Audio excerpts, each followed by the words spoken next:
إن الحمد لله الذي خلق السماوات والأرض بالحق وصوركم فأحسن صوركم ورزقكم من الطيبات وفضلكم على كثير ممن خلق تفضيلا فتبارك الله أحسن الخالقين. وهو الذي نزل الفرقان على عبده ليكون للعالمين نذيرا وبالحق أنزل كتابه وبالحق نزل لا يأتيه الباطل من بين يديه ولا من خلفه فتبارك الله رب العالمين. هو الحي لا إله إلا هو فادعوه مخلصين له الدين. الحمد لله رب العالمين، له الحمد في الأولى والآخرة وله الحكم وإليه ترجعون. نحمده سبحانه ونستعينه ونستغفره ونستهديه ونؤمن به ونتوكل عليه ونعوذ به من شرور أنفسنا ومن سيئات أعمالنا. من يهدي الله فهو المهتد ومن يضلل فلن تجد له وليا مرشدا. ونشهد أن لا إله إلا الله وحده لا شريك له ونشهد أن محمدا عبده ورسوله صلى الله عليه وسلم وعلى آله وصحبه أجمعين ومن تبعهم بإحسان إلى يوم الدين. ثم أما بعد، أعوذ بالله من الشيطان الرجيم. يا أيها الذين آمنوا اتقوا الله حق تقاته ولا تموتن إلا وأنتم مسلمون. يا أيها الذين آمنوا اتقوا الله وقولوا قولا سديدا يصلح لكم أعمالكم ويغفر لكم ذنوبكم ومن يطع الله ورسوله فقد فاز فوزا عظيما. يا أيها الذين آمنوا اتقوا الله وآمنوا برسوله يؤتكم كفلين من رحمته ويجعل لكم نورا تمشون به ويغفر لكم والله غفور رحيم. If asked the question, dear brothers and sisters, why is Islam so greatly misunderstood in the world today? The average Muslim will first run and pick the media as the blame. The media is the problem. The government is the problem, or governments. And so many different blames that can go around. Yes, there are a lot of contributing factors to our woes and our plight and misery. And some are root causes. But the fundamental question is still, why is Islam so misunderstood in the 21st century when Islam, when it was finally finished as the religion of Allah subhanahu wa ta'ala, as Allah stated and declared on a great day, which al-Yahud wished they would take that day as Eid. As Allah subhanahu wa ta'ala stated in Al-Ma'idah, أعوذ بالله من الشيطان الرجيم اليوم أكملت لكم دينكم وأتممت عليكم نعمتي وَرَضِيتُ لَكُمُ الْإِسْلَامَ دِينًا. Allah says, today I have completed religion for you, perfected my favor upon you, and have chosen Islam as your religion. And also Allah stated, وَمَنْ يَبْتَغِ غَيْرَ الْإِسْلَامِ دِينًا فَلَنْ يُقْبَلَ مِنْهُ وَهُوَ فِي الْآخِرَةِ مِنَ الْخَاسِرِينَ. Whoever seeks another religion other than Islam, it will not be accepted, and that person will be a loser in the hereafter. Think about Islam as we know it today, the culmination of the religion of Allah subhanahu wa ta'ala. Allah did not send Musa with Judaism. Allah sent Musa with Islam. Allah subhanahu wa ta'ala did not send Isa ibn Maryam alayhi salam with Christianity. Allah sent him with Islam. Allah sent Ibrahim with Islam and Nuh with Islam. But over time, people have changed the name of the religion of Allah. They have adulterated it. They have changed what the religion of Allah is, and they've been called different names. So Islam has always been one from time immemorial. That's the name Allah chose for His religion, Islam. However, when people look at Islam today, they see it as a religion that is 1400 years old, the religion of the Arabs. But Allah subhanahu wa ta'ala, when He commissioned the Prophet sallallahu alaihi wasallam, Allah made it quite clear. وَمَا أَرْسَلْنَاكَ إِلَّا رَحْمَةً لِلْعَالَمِينَ. And in another place, Allah subhanahu wa ta'ala says that He was sent, sallallahu alayhi wa sallam, كَافَّةً لِلنَّاسِ. is sent to the entire mankind. لِيَكُونَ لِلْعَالَمِينَ نَذِيرًا, so that he warns human beings and the jinn as well. So Islam, as we know it today, it's the fulfillment of the religion of Allah. But non-Muslims are not aware of that. Why aren't they aware? That is the question that answers the question, why is Islam so misunderstood? And we are so quick to blame the media, to blame governments and administrations, and to blame organizations.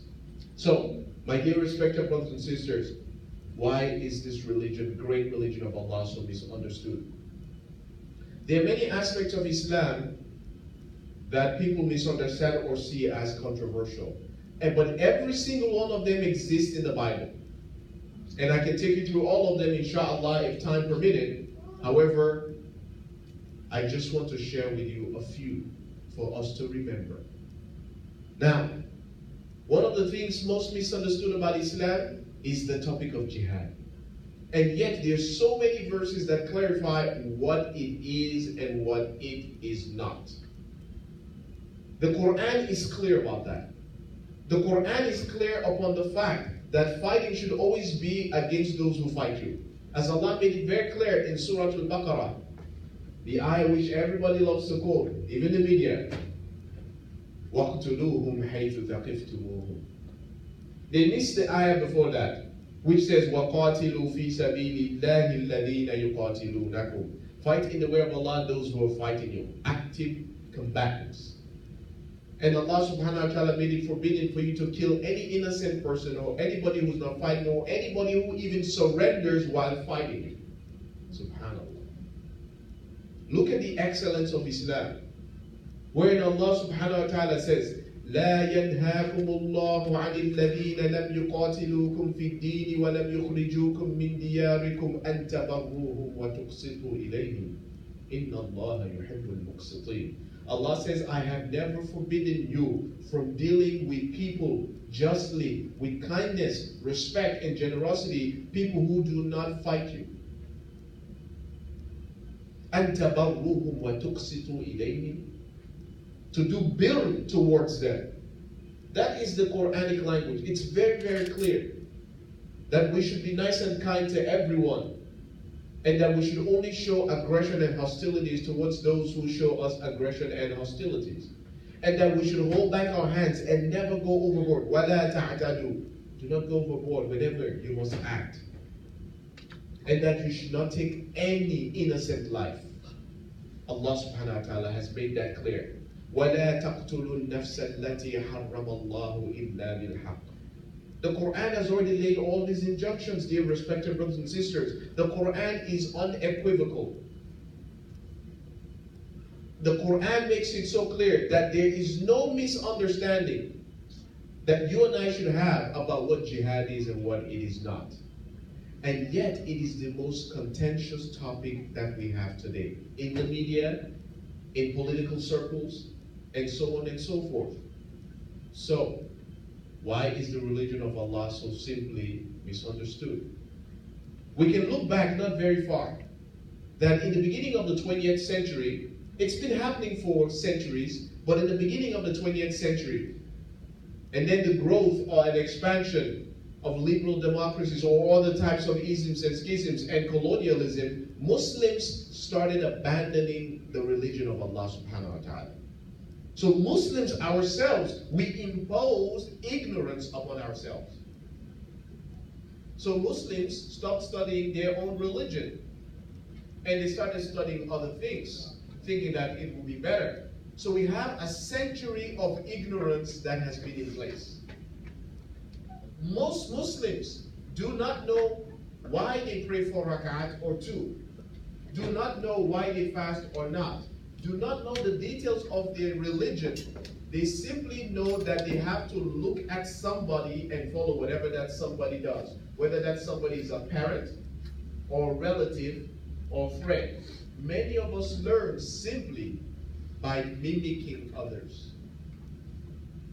We do not learn exactly what the religion teaches us about our fiqh. We do not know the ayat that tell us that salah is a requirement. We do not even look at all these different aspects of the Quran. We read it every year in Ramadan, but we do not ponder what it says. The majority of the 1.67 billion Muslims are ignorant about Islam. So rather than cast blame on the media that can paint you white or black, yes, the media is a contributing factor, not the root cause. The root cause, number one, is the ignorance of Muslims about our own deen. The second thing that I want to highlight is the level of division that we have, the lack of unity, ikhtilaf. It is rampant in the entire Muslim world. Country versus country, group versus group, individual versus individual. You need not look far to see Muslim countries right now turning one against the other for different reasons. No two of them turn against each other for the same reason, subhanallah. We have so much ikhtilaf, disunity, division, dissension. And that is something that Islam prohibits for us to be divided. And that Islam has already laid down the foundation for conflict resolution in the Quran itself. Allah subhanahu wa ta'ala says in Surah An-Nisa, Ya ayyuhal ladina amanu, ati'u Allah wa ati'u Rasul wa ulul amri minkum. فَإِن تَنَازَعْتُمْ فِي شَيْءٍ فَرُدُّوهُ إِلَى اللَّهِ وَالرَّسُولِ إِن كُنتُمْ تُؤْمِنُونَ بِاللَّهِ وَالْيَوْمِ الْآخِرِ. Allah subhanahu wa ta'ala says, we must obey Allah and obey His Messenger. The two commands to obey Allah exclusively. You obey Allah and you obey the Messenger.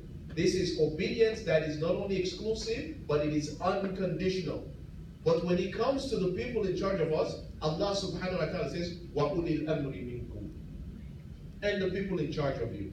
Did not say, وَأَطِيعُوا أُولِي الْأَمْرِ مِنْكُمْ. There's the reason why Allah excludes that. فَإِن تَنَازَعْتُمْ فِي شَيْءٍ. But if we have some type of disagreement about something, let's not argue and fight over it. فَرُدُّوهُ إِلَى اللَّهِ وَالرَّسُولِ. Return the matter back to Allah and His Messenger. إِن كُنتُمْ تُؤْمِنُونَ بِاللَّهِ وَالْيَوْمِ الْآخِرِ. If you believe in Allah and the Day of Judgment, Allah says, ذَلِكَ خَيْرٌ وَأَحْسَنُ تَأْوِيلًا. That's the best way to arrive at the right conclusion in any matter. Now someone will say that the Prophet ﷺ is not alive right now, so we cannot resort to him. His sunnah exists. There are no new problems, brothers and sisters. The human condition has been the same for thousands of years. There are absolutely no new human problems. The Quran and the Sunnah have laid down for us the foundation for all of this, the principles, and has also laid down for us the details of how to implement things, and has left us a framework to use dynamically till the end of time. That you will find in the Quran and Sunnah a precedent, an analogy, something that makes you understand a matter and act accordingly if you fear Allah subhanahu wa ta'ala. So we have ignorance and we have division. And then one thing also that makes Islam so misunderstood, and that is we have abandoned our deen and we have adopted other isms and schisms.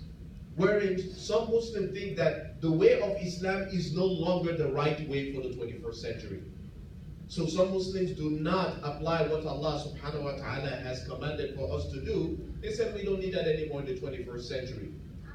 So in the end, Muslims end up being ignorant, divided amongst ourselves, and we're not practicing Islam the correct way for non-Muslims to see.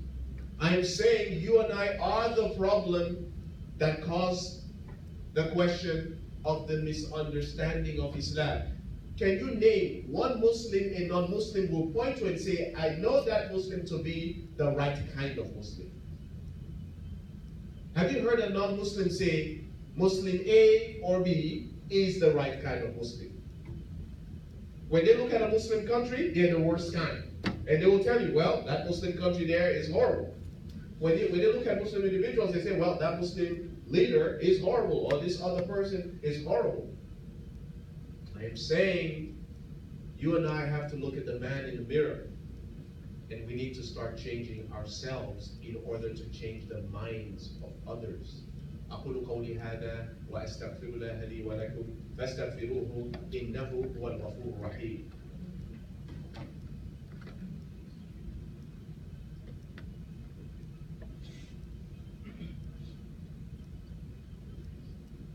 الحمد لله رب العالمين والصلاة والسلام على أشرف الأنبياء والمرسلين سيدنا محمد صلى الله عليه وسلم وعلى آله وصحبه أجمعين ومن تبعهم بإحسان إلى يوم الدين ثم أما بعد.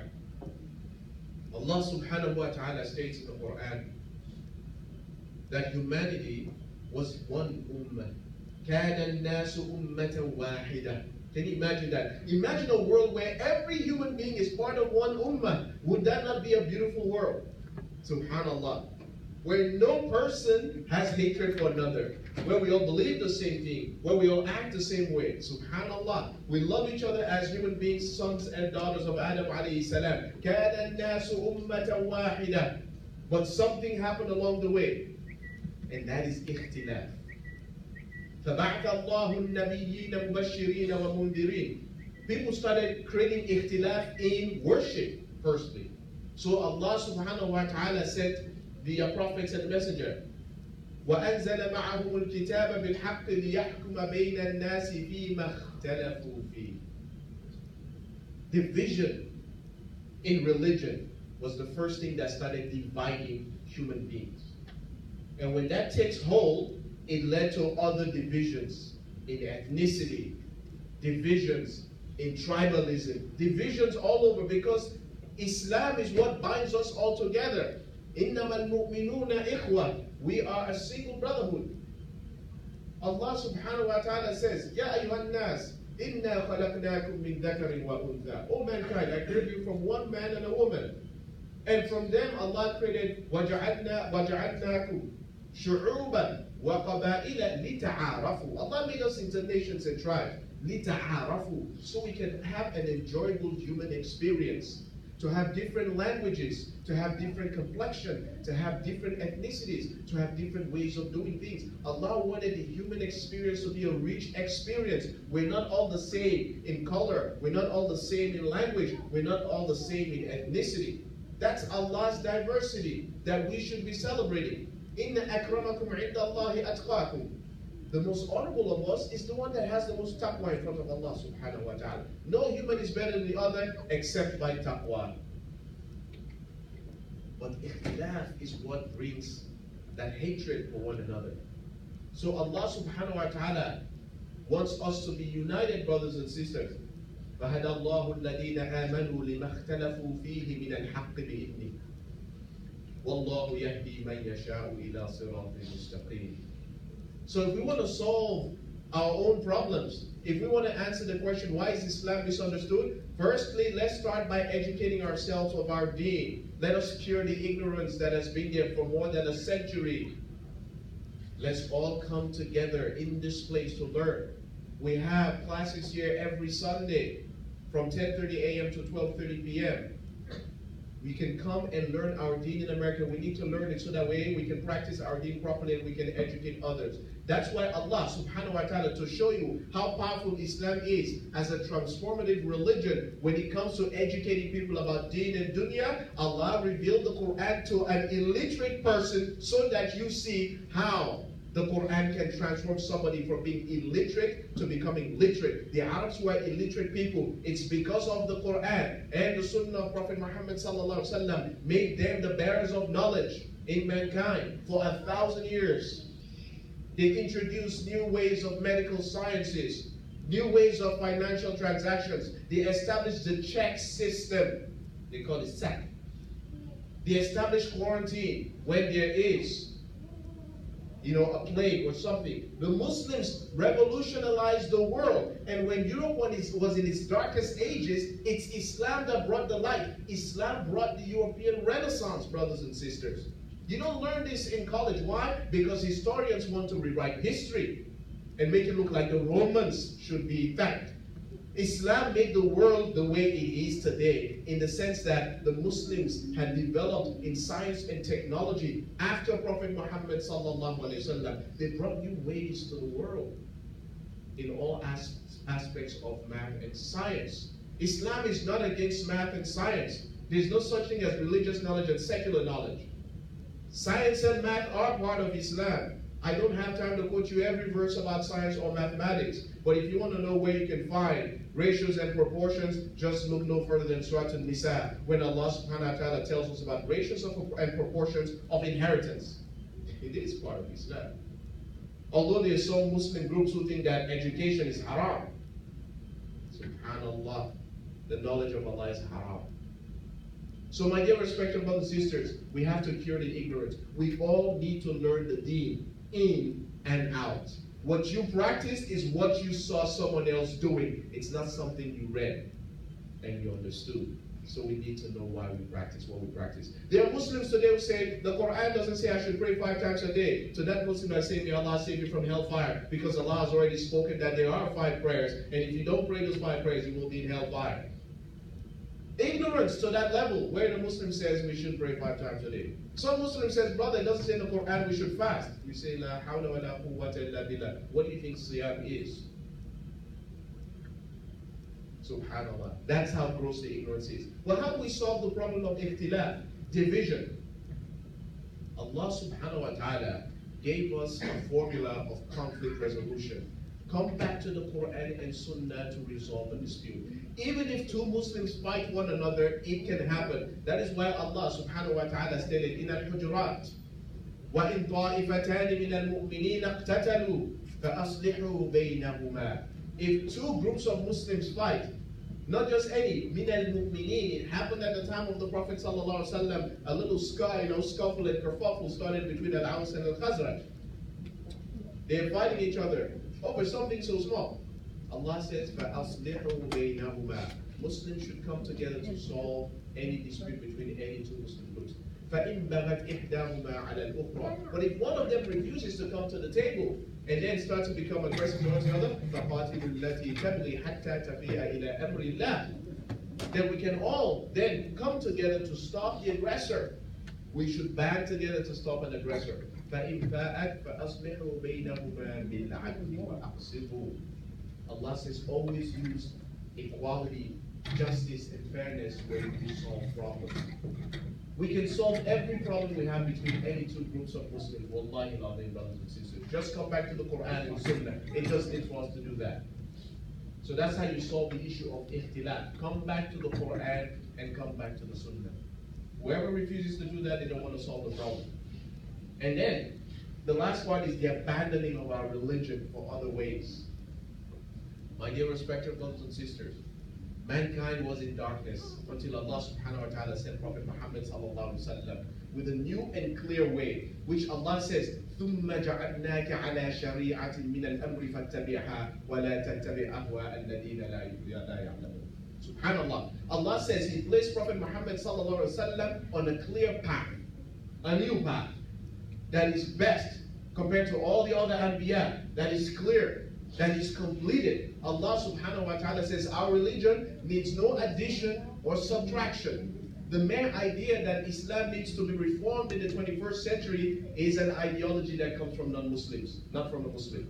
And if it came from a Muslim, it's a Muslim that does not understand an iota of what Islam or religion is. If you look at how Allah brought an evolution to religion, from the religion that Allah gave Musa, the Islam of Musa, and then all the way to Isa and to Prophet Muhammad sallallahu alaihi wasallam, you will see the clear continuation and you will see the best path Allah has laid forward. كُنْتُمْ خَيْرَ أُمَّةٍ أُخْرِجَتْ لِلنَّاسِ. The best ummah that Allah says brought up for mankind. We are ummatan wasata. We are the ummah in the center.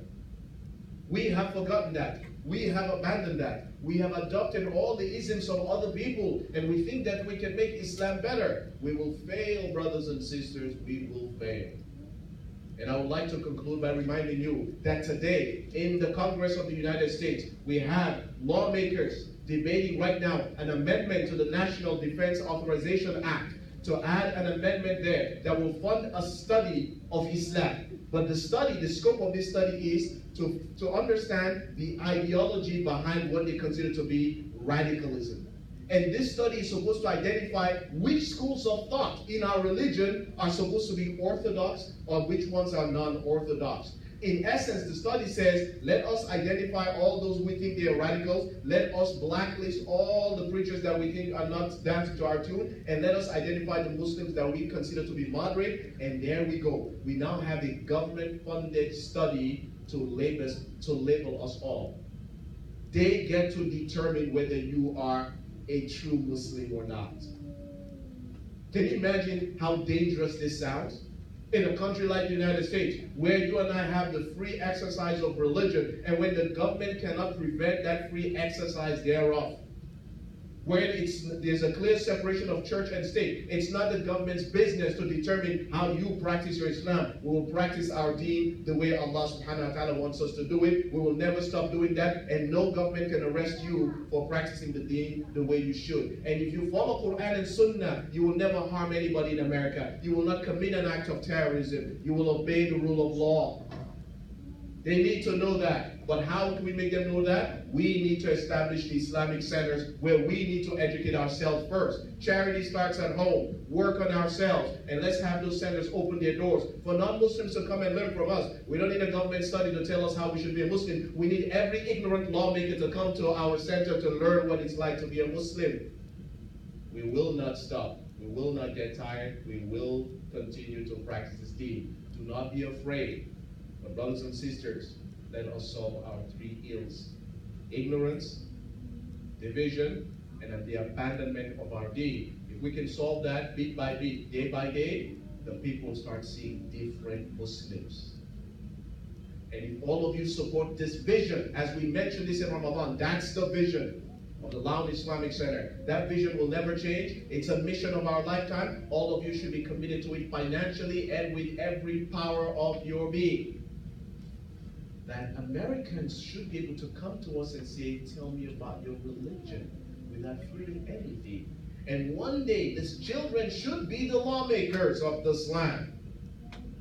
These children here should be representatives, should be congressional leaders, they should be senators. And one of them should aspire for the highest office in the land. Not to make America an Islamic country. There's no need to do that. Allah is the one that makes Muslims. إِنَّكَ لَا تَهْدِي مَنْ أَحْبَبْتَ. You cannot guide the one you love. Allah will guide whomever He wants. But let's set the record straight about Islam. Islam brought peace to the world. Islam ended wars. And Islam changed the face of the globe. And that change will always be as long as we're committed to the deen of Allah subhanahu wa ta'ala. إن الله وملائكته يصلون على النبي يا أيها الذين آمنوا صلوا عليه وسلموا تسليما اللهم صل وسلم وبارك على محمد وعلى آل محمد كما صليت وسلمت وباركت على إبراهيم وعلى آل إبراهيم إنك حميد مجيد اللهم اهدنا فيمن هديت وعافنا فيمن عافيت وتولنا فيمن توليت وبارك لنا فيما أعطيت وقنا واصرف عنا برحمتك شر ما قضيت فإنك تقضي بالحق ولا يقضى عليك اللهم أعز الإسلام والمسلمين اللهم أعز الإسلام والمسلمين اللهم أعز الإسلام والمسلمين وانصر الإسلام والمسلمين واغفر لجميع موتى المسلمين يا عزيز يا كريم اللهم اهدنا واهد بنا اللهم اهدنا واهد بنا اللهم اهدنا واهد بنا اللهم حبب إلينا الإيمان